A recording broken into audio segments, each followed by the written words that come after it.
What is going on, everybody? It is Birds of the Round Table. It is me, Dives, Mr. Crockpot on Twitter. Today, we are breaking down our All-NFC East squad for 2023. To help us do that, of course, he is Shane, at Shane Half and Half, at Shane Half NFL. I'll get used to it at some point, Shane. What's going on, man? I'm going to wait until you do, and then I'm going to change it again. That's my plan. It's been my plan for a long time. It's going to be great. One of the best Eagles NFL Twitter follows, period. There, again, at Shane Half NFL. You'll thank me later.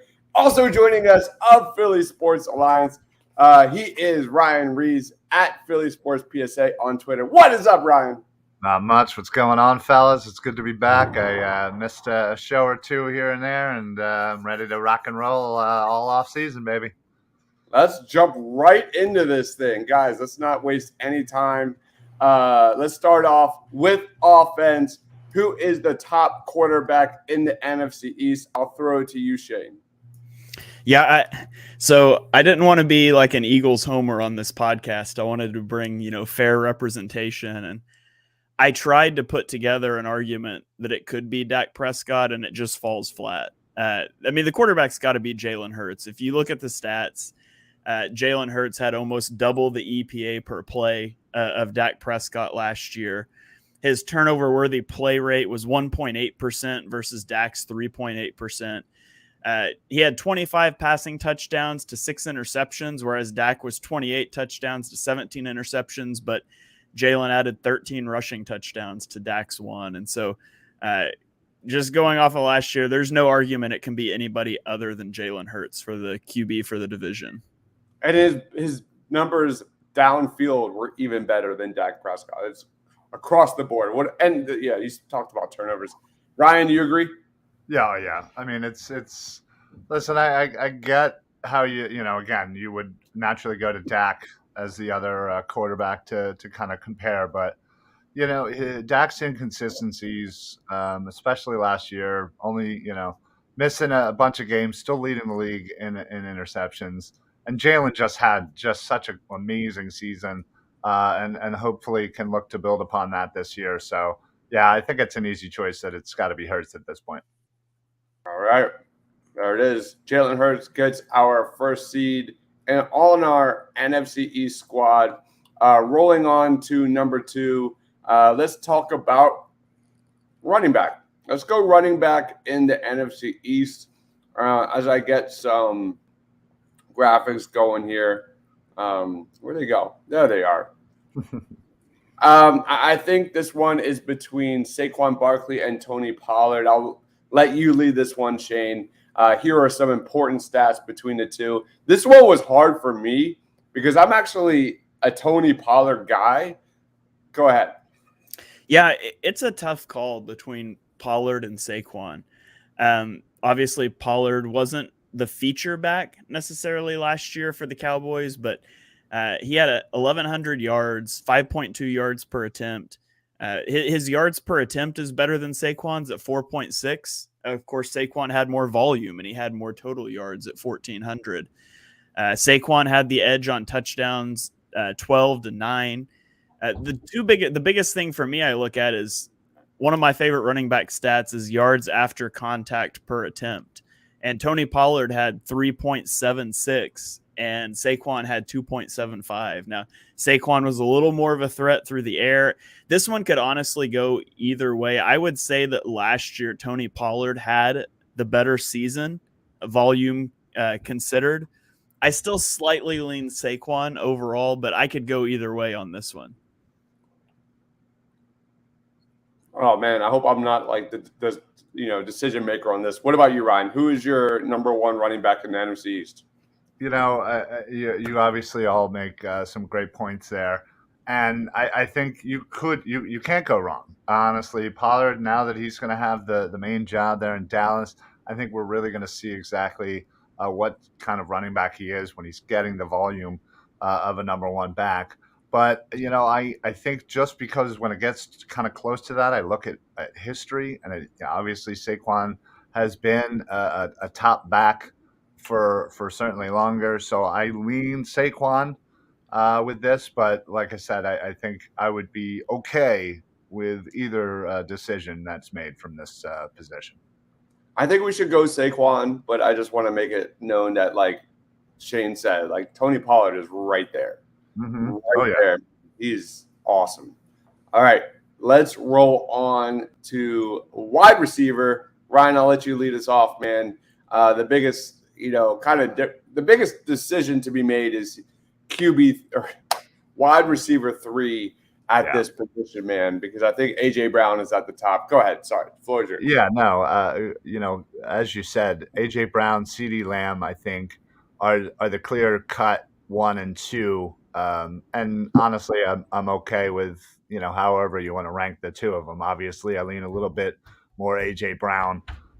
Just again, his first year in Philly, it just came out and just, instantly became one of the best Eagle wide receivers in our history. So it does come down to wide receiver 3. With Devontae and McLaurin. McLaurin certainly hasn't always had a good quarterback throwing it to him. But he seems to that seems to not matter. For him, I just think he could even be more elite. With an actual elite quarterback throwing him the ball. But unfortunately, we'll never know. But yeah, I think I'm gonna honestly go Devontae. I think every year in the league, I see the improvement, and I just don't see how you're gonna be able to, stop an AJ Brown and Devontae Smith wide receiver duo. And I give him the slight edge over McLaurin, just given the fact that even with some of his target share going to Brown, he's still super productive. And you can't you can't fault him for that. So I go Smith as the number 3 with AJ Brown and CD. CD as your number 2. Yeah. All right. What about you, Shane? Yeah, so I've got AJ and CD as 1 and 2, and then I put McLaurin as my wide receiver 3. I think. I mean, and I love Devonta Smith. I think having AJ Brown opposite him helps him out. Not that he needs a lot of help, because he was certainly good his rookie season before he had AJ Brown.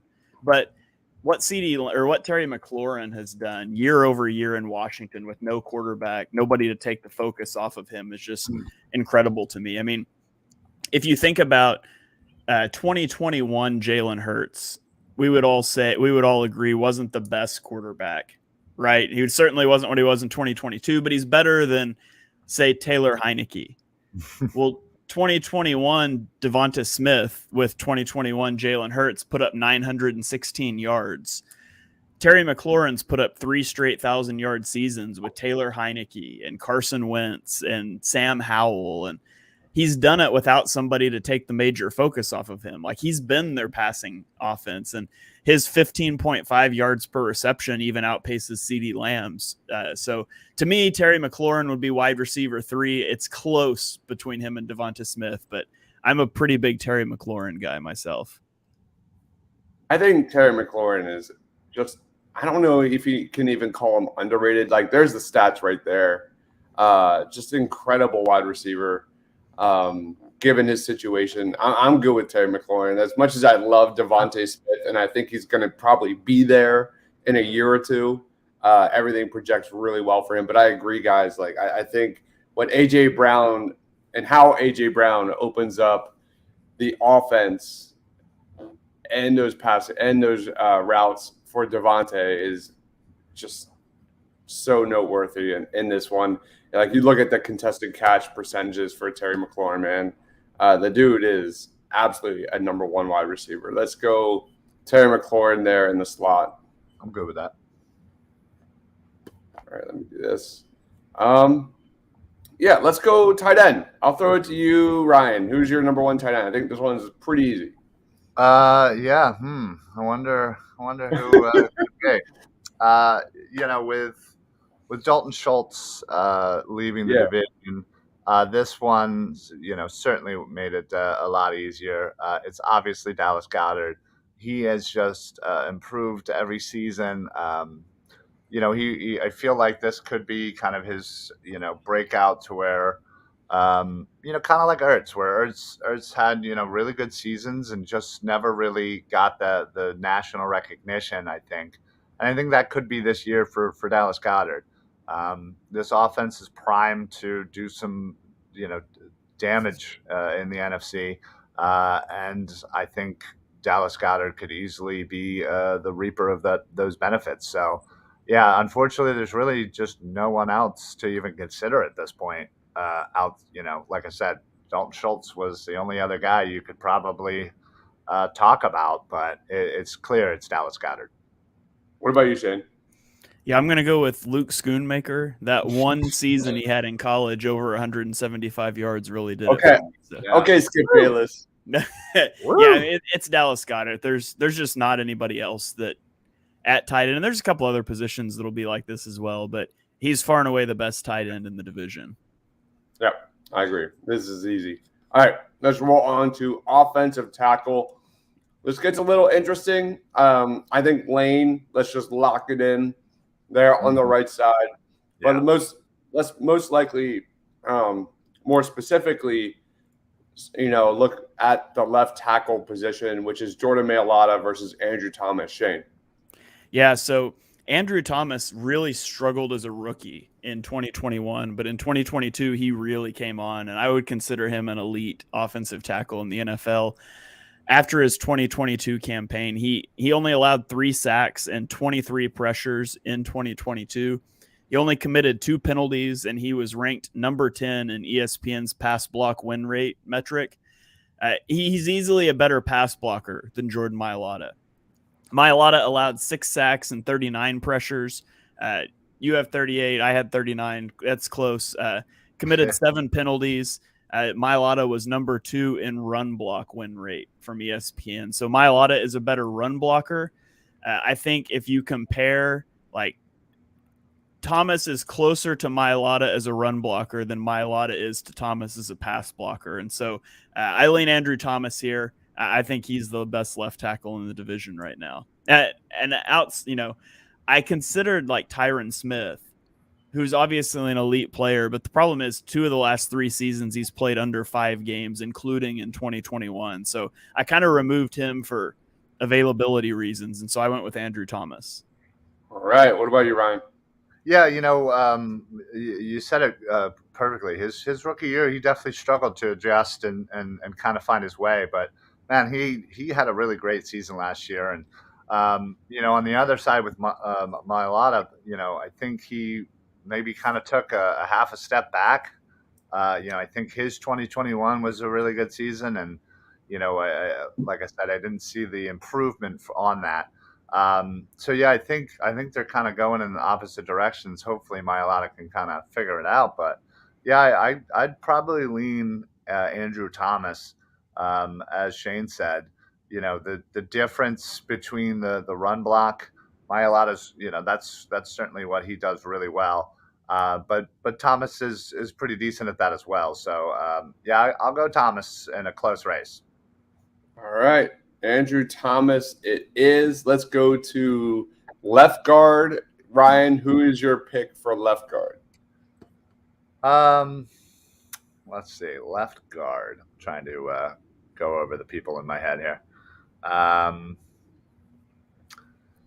Ooh. You know what? I was going to say I'll pass it to Shane right now because I am for whatever reason, I am drawing a blank on who the other guys are. Yeah, so you've got Landon Dickerson from the Eagles, who is probably the leading candidate, number 2 in pass block win rate, number 1 in run block win rate. He only allowed 1 sack and 21 pressures last year.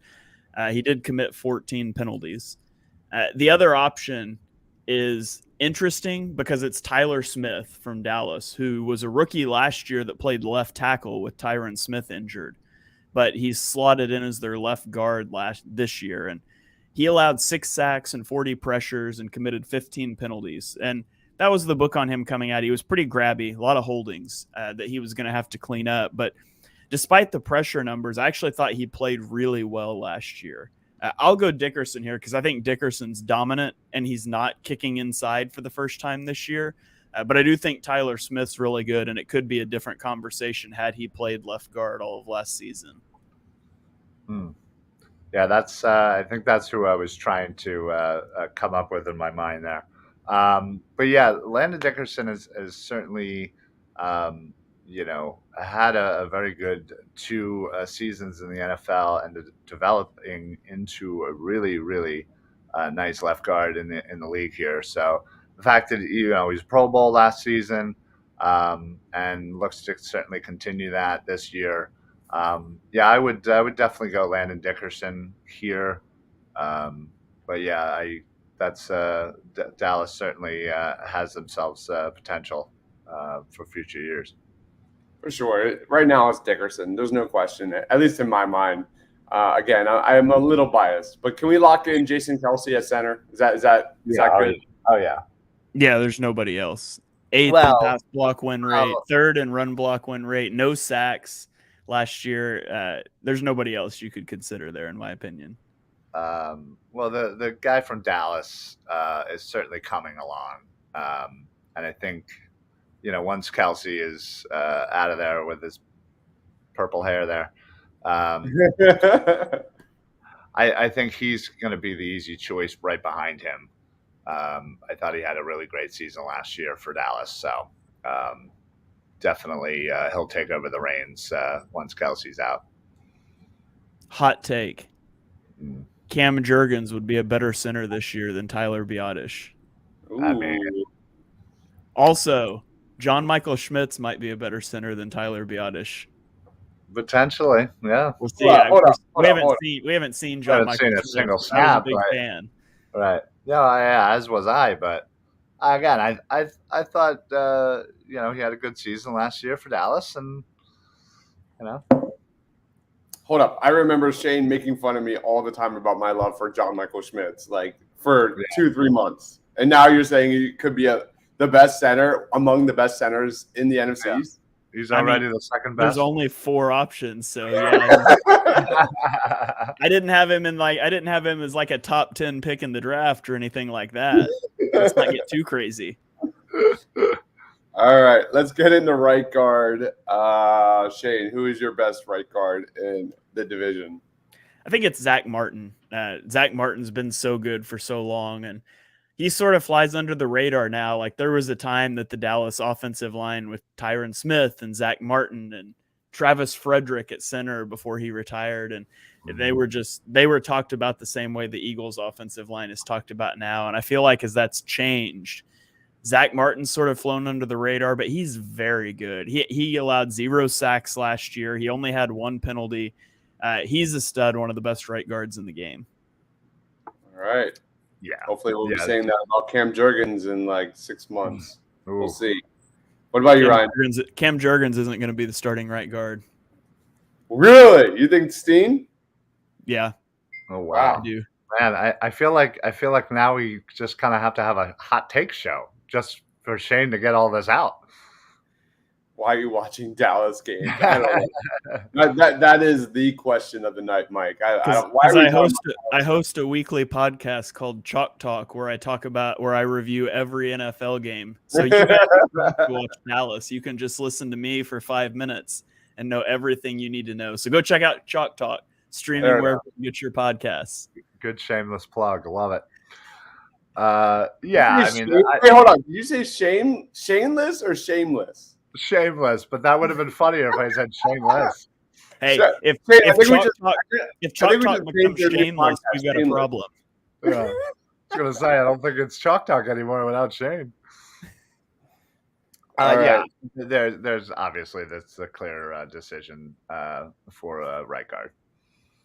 All right, we have another one saying Tyler Steen will be the week 1 starter. Wow, I mean, a lot of faith to put in a rookie coming in who, was mostly a tackle, and I guess it's the battle of who hasn't played right guard before, whatever. But I know they've had a little, both of them obviously have some experience, but it's not their main position, so it's going to be interesting for sure. And it's not like Cam Jurgens didn't show you any promise. Like there was definite flashes Right. behind the most elite offensive line in the league last year. So that's an interesting take. I'm not arguing it. I'm not debating it. But competition is always a good thing. That is 100% a fact. So that is an interesting take, Shane. That is an interesting one. All right. I thought that all the way back to the draft, but man, that might be a topic for a different podcast. Yeah. There you go. Well then, lock in the hot take show. That should be in our hot take show. I mean, in Jeff Stoutland we trust, right? Like he wanted that guy for a reason. So we will see. All right, so that locks in our all NFC East offense. 1, 2, 3, 4, 5, 6. 6 of the 11 are over 50% are Philadelphia Eagles. You've got a couple Cowboys. You've got one Washington player and a couple New York Giants. Let's move on to the defensive side of the football. Let's start with edge rusher, of course. Ryan, who is your number one edge rusher? So I feel like whenever you have, we're doing this, you really have to figure out who is really an edge or a linebacker. I know we had talked about Hassan Reddick. Where are we going to put him as an official linebacker or as an edge? But same kind of applies for Parsons here. He was touted as a linebacker. Now he's, a defensive end, or is he officially an edge, a linebacker? I don't freaking know. I don't, whatever. Everybody plays everywhere nowadays. So, but I still have to call Parsons an edge, and he's definitely the elite right now in the NFC East.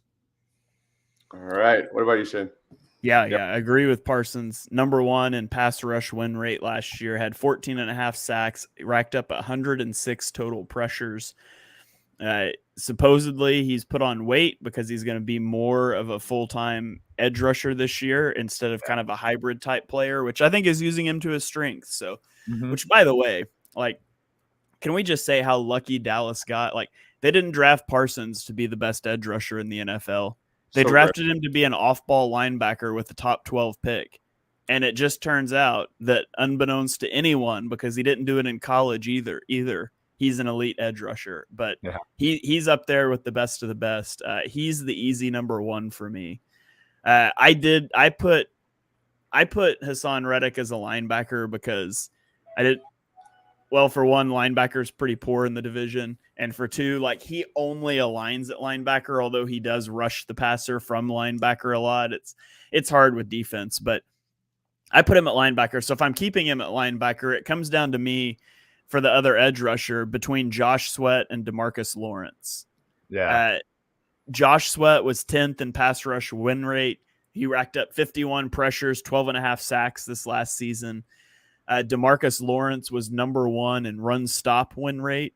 He had 70 pressures, so he had more pressures, less sacks. He only had 7 sacks compared to Sweat. So I think that one could honestly go either way. And I don't have a strong leaning here. I do think that Sweat's a slightly better pass rusher. I think Lawrence is a far better run stopper, and he still racks up pressures. He had more pressures than Sweat did last year, although the Eagles do heavily rotate that line. So I think I lean Sweat here, but I can go DeMarcus Lawrence really easily. Yeah, real quick on going back to Reddick and Parsons. It's interesting because those are two guys that I think are relatively changing the mold of a pass rusher in the NFL. You look at Nolan Smith. You've got two guys coming up in Harold Perkins and Abdul Carter for Penn State and LSU. There's kind of linebacker, pass rushing, edge rushers that are coming out in college that are these uber athletes, 5-star athlete recruits coming out of high school. That is not necessarily what they do best. It's just there's such a phenomenal above everything you could ever imagine athlete that you just put them on the football field and let them wreak havoc. They're like the Paul Reed of defense. I did that.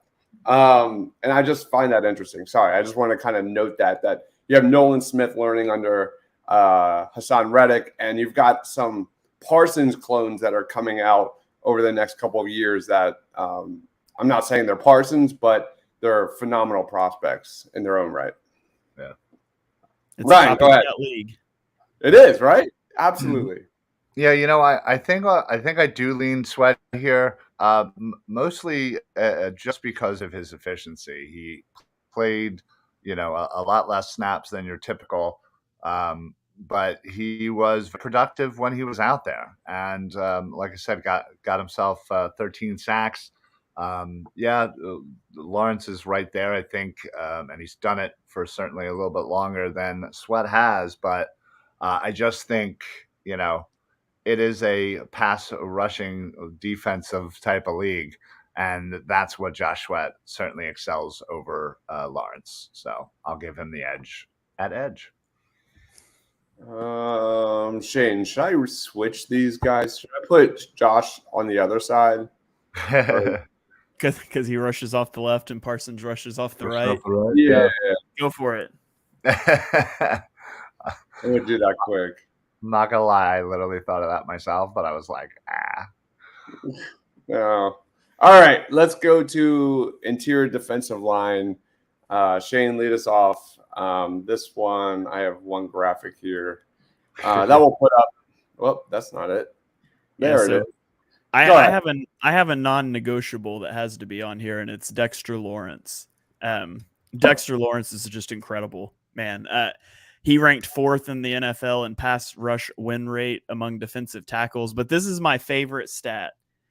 He generated 29 pressures from the zero technique, which is heads up on the center as a nose tackle, which is what he does for that defense.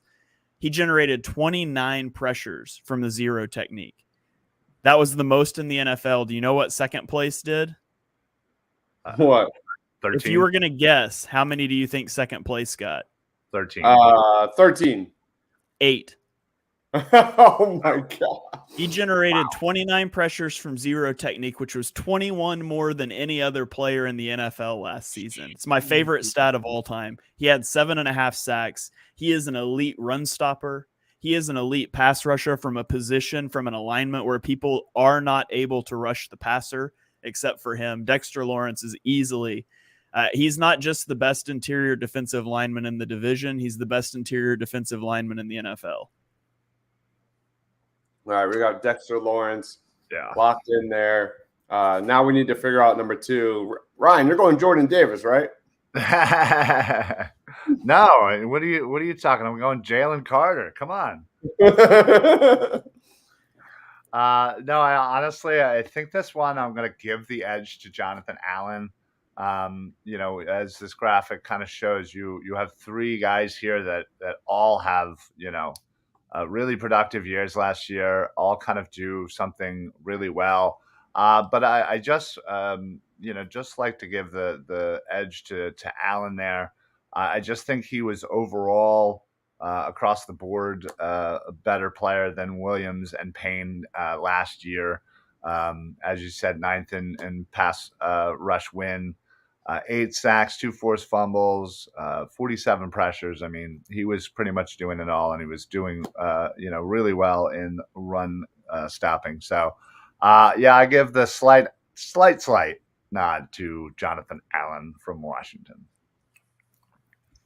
I want to give just a quick shout out to Jerron Payne, who I thought was just a monster last year. Look at those numbers, man, especially behind the line of scrimmage.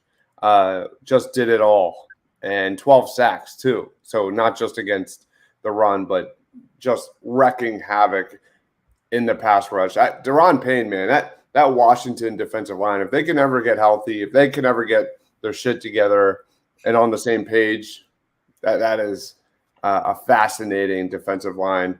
All right, that wraps it up for D-line. We are rolling with Josh Sweat, Dexter Lawrence, Jonathan Allen, and Parsons. We already have Hassan Reddick at linebacker. Shane, who is linebacker 2 for the NFC East? I think it's got to be Bobby Okereke. There's really nobody else. Like maybe Leighton Vander Esch, but he's more was a first round pick than is actually still actually good. So I would give it to Bobby Okereke because kind of by default, there's just really not good linebackers in the division. Ryan, any thoughts? I agree with Shane. I think you can definitely make a slight argument for Van Der Esch. He got the Pro Bowl nod. He certainly had himself a good year. He certainly has that kind of injury stigma attached to him. So glad to see that he was able to stay healthy enough to have a productive year. But unfortunately, I don't think it was enough to overcome in the second linebacker spot here. Oh God, I don't know if I have a photo here. Does anybody know? Does anybody recognize? Because I've got Google Images giving me like multiple different photos of Bobby Okereke. Does that look like him? I am not gonna lie. I don't know what he looks like without a helmet on. Yeah, right. Exactly. God. All right. Hold on. Let me leave it blank for now. I don't want to mess that up. Okay, hold on. Pull it back up. I've got his NFL.com page. It's got a picture. Okay, this is bad. I'm bad at facial recognition. All right. Yeah. We'll get it. This is Bobby Okereke. Is that the same guy? No. Yeah, I don't think it is. Oh man, this is terrible. How about this? Hey, share your screen one more time. Yeah, that's pretty close. Is that close? No? Here, I'm gonna send you this picture. Oh my God, we're just gonna save it for later. Let's keep the show going. That's horrible. I'm sorry, guys. Let's keep the show rolling and go cornerback. Ryan, who's your number one corner?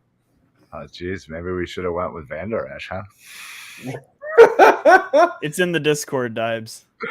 Perfect. Oh, that's good. So this one is, this one's a little tough because there certainly are, some good corners in the NFC East. Obviously, Dallas with their big two, Philly with their big two. And since we are picking three, I am going to I'm going to give one of the nods to Slay.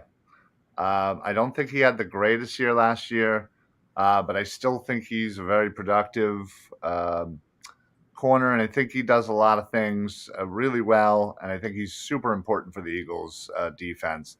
I know Bradbury probably statistically much better. You can obviously talk about Diggs and the incoming Gilmore. I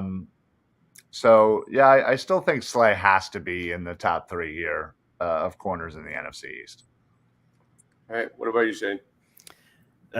Actually, Slay was not in my list. He was my number 4 guy, but I think it's a really tough conversation. There's some good corners, like Ryan mentioned. Of course, you've got Adoree Jackson with the Giants. You got Stephon Gilmore and Trevon Diggs for the Cowboys, Bradbury and Slay for the Eagles. I think Stephon Gilmore's got to be on that list, though. So my list was Gilmore 1, Bradbury 2, Diggs 3, Slay 4, and then Jackson 5. That's how I stacked them up. I really think with Bradbury, Diggs, Slay, you can kind of parse that out however you want, but I think Gilmore is just a step above that. So I've got Gilmore as my 1. Yeah, I think Diggs certainly needs to be in there. For all the the hate that we love to give Diggs, he's still a very productive and good corner. I'm just not as high as on Gilmore as you. I know he's certainly done it for such a long time, and he's been very productive, but I don't know. I just think, I don't know. I would also go Bradbury over Slay. Yeah, I would too. I mostly wanted to say Slay because I think he was that third one that needed to be talked about. I think it's hard to decide from the Eagles and Cowboys duos which guy you leave out. Leave off, yeah. It's a tough call because they're all really good. Yeah, and they do a lot of stuff. All of them do a lot, really good. So it's really, I guess, depends on your preference. I guess I don't know. I'm trying not to necessarily be a homer pick here, but I don't know. I just think Slade didn't have the greatest season last year, but I fully expect him to kind of bounce back. And I think I'm just less high on Gilmore than the three of them. So who are we doing for our third cornerback? I think it's up to you there, Dibes. I think you got to make the decision. Slay or Gilmore? It's up to you. Well, Gilmore's definitely got to be on the list. I think Bradbury's got to be on the list. So it's up between who? Diggs and who? Diggs and Slay then for you?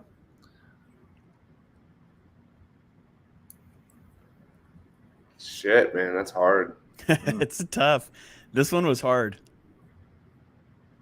I kind of lean. I mean, I lean towards younger legs. Well, then that's Diggs for you. Let's go Diggs. I'm going Diggs. Sorry. Diggs. Sorry, Slay. I tried to fight for you, buddy. somebody cut this and send this clip to him and let him know I'm fighting for him. Wait, that's actually Trevon Diggs. God, Google Images is really terrible today. All right, hold on. I gotta get Stephon Gilmore. It is failing like crazy. Maybe we keep the fourth one and put him at safety because safety's also pretty weak in the division. Yeah, it is. That's also very true. All right, let's go on to safety here. Sorry, I do not have a photo of Gilmore. That's the best I can do. Safety, Shane. That works. Cameron Curl is I think nice. the best safety in the division. I've been a big Cam Curl fan for a couple of years. So he would be my safety one. That's funny that Gilmore's in a Panthers jersey because he didn't even play for the Panthers last year. He was a Colt last year. But then I think there's options you could go for safety too. You could Xavier McKinney, although again, I think he's a little more of it's the name, not necessarily how he's played because he didn't play that well last year. Right. I think you could consider either of the Dallas safeties, Malik Hooker or Donovan Wilson. Yeah. I think either one of those is probably the best option for safety too, but I don't have a strong preference there. I think Curl's the clear-cut one, and outside of that, it's kind of a toss-up. I remember raving about Cam Curl in that Washington matchup that week, and because he was kind of a breakout player last year, right? Like he had a great season. Yeah, he was pretty good the year before as well. Yeah, super underrated. Any thoughts, Ryan? Yeah, I mean it's definitely Curl as the number one. I think you guys are missing one big name, and it's on the Eagles, and I just it's got to be Kevon Wallace. Come on, guys. Now, honestly, Shane's right. I think the other one is probably a toss-up between the Cowboy safeties. I would probably leave Donovan Wilson. He led the team in tackles. I think he had just over 100, 5 sacks, interception, couple pass breakups. I think he was just kind of the best of kind of a mediocre bunch for that number 2 safety in this division. So I'd lean Wilson, but you can honestly say probably 3 or 4 other guys, and I'd be like, all right. This one's hard, man. Not a lot of good safeties, but I'm gonna lean on this one to Xavier McKinney and make the choice there. I think McKinney is kind of like that modern safety, can play in the box, can be your center fielder, can kind of do it all, and that's my pick. But it's again not an easy choice whatsoever. By the way, in 2020, I wanted the Eagles to draft Cameron Curl. This was before we were doing draft coverage together, Dibs. I think it was Really? the year before we started doing the shows. I really wanted the Eagles to draft Cameron Curl in the 4th round of that draft. He's who I was banging on the table for, and he lavasted until the 7th round. So maybe I wanted him a little early, but instead of taking him in the 4th round like I wanted, the Eagles took a guy by the name of Kayvon Wallace. So Okay. I got the position right. Yeah. I got the position right, but the Eagles took the wrong guy. Yeah, they sure did. Just a little bit. Now, where have we seen that before? Same draft, in fact. Yeah, we have, in fact. Yeah, very true. All right, so that is our NFC East defense. More Cowboys. Eagles and Cowboys are tied with 3 apiece. Eagles, Giants, and the Cowboys are tied for 3 apiece with the Commanders at 2. A little more balanced on defense. So that's kind of the big takeaway there. Again, going back to offense, definitely Eagles-centric, dominating the way. And then the defense for the NFC East is a little bit more open-ended, I think. Any takes on our NFC East team, Shane? I think it's pretty good. The offense would beat the defense, though, hands down. Mm-hmm. For sure. Yeah, I think the defensive line for the NFC East is really good. Like Lawrence, Jonathan Allen, Parsons, Sweat, Reddick. I mean that pass rush is outrageous. I mean that's kind of the name of the game for the defense, in my opinion. I feel like, and this is just totally off of vibes, but I feel like the NFC East second team defensive line could stack up pretty well with most divisions' first team defensive line. I think the defensive lines in the NFC East are really, really good. I mean, you're talking about this group. It left off DeMarcus Lawrence, Chase Young, which I know he's been injured, Montez Sweat, Daron Payne, Leonard Williams. Like there's Fletcher Cox, if you're just talking pass rushing, like there's Carter. Yeah. Well, I didn't really consider rookies much for any of these play, but yeah, there's just so much talent rushing the passer in the division.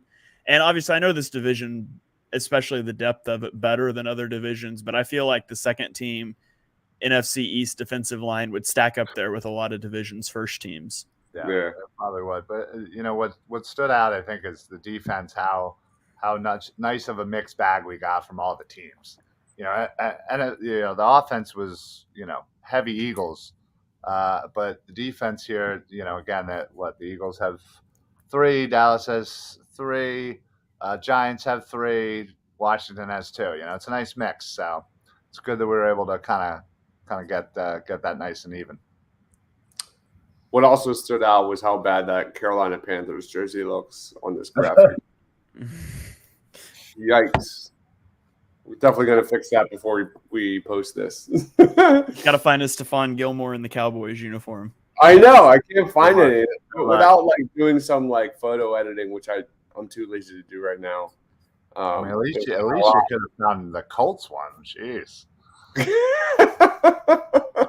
Man, he hasn't played on Carolina forever. That's great.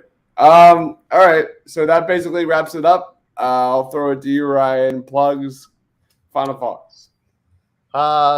Just I think to piggyback off what Shane said, you see how great that defensive line is for the NFC East, and just the other positions, linebacker and even safeties, how deficient those positions are. Outside of Reddick, not a lot of great linebackers there. And again, we even were kind of do we put Reddick as a linebacker, an edge, And the safeties there, again, not a great bunch to choose from, but you see the dominance of the defensive line. And then flipping over to the offense, man, it's Eagles heavy there, especially on the line there, especially at some important positions there offensively, skill wise.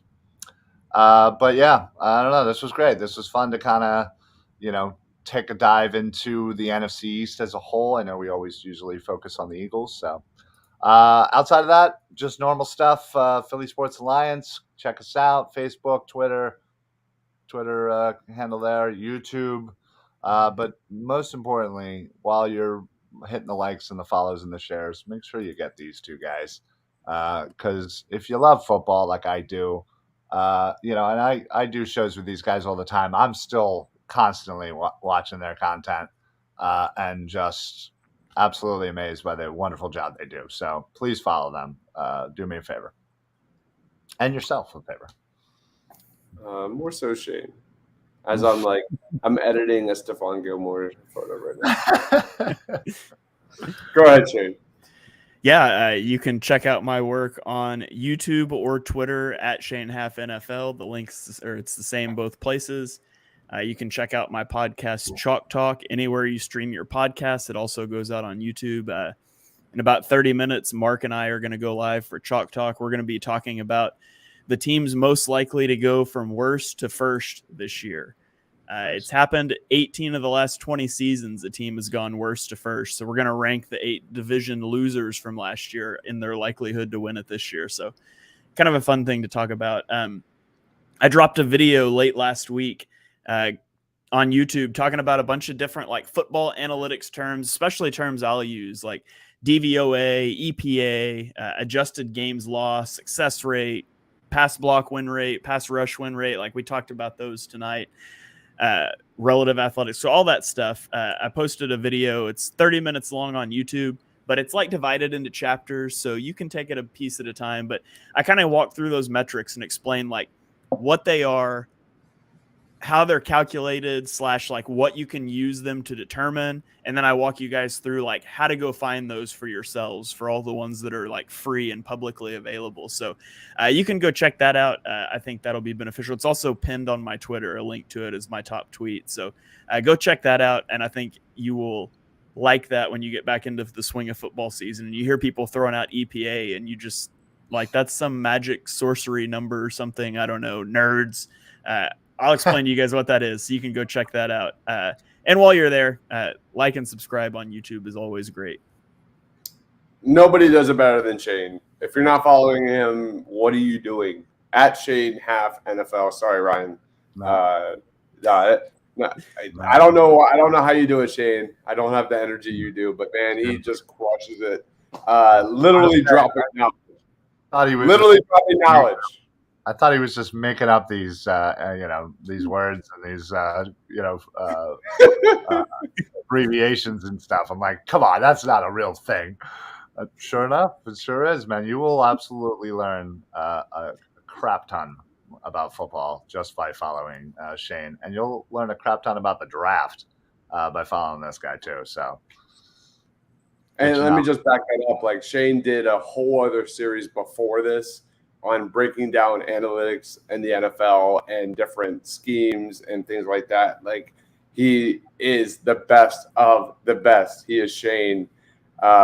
Shameless plug. I can't wait that's going to be your new podcast, man. I'm telling you. Shameless plug. It's that's going to be the name of Mark's podcast when he gets rid of me and goes solo. But perfect. Yeah, I appreciate that, guys.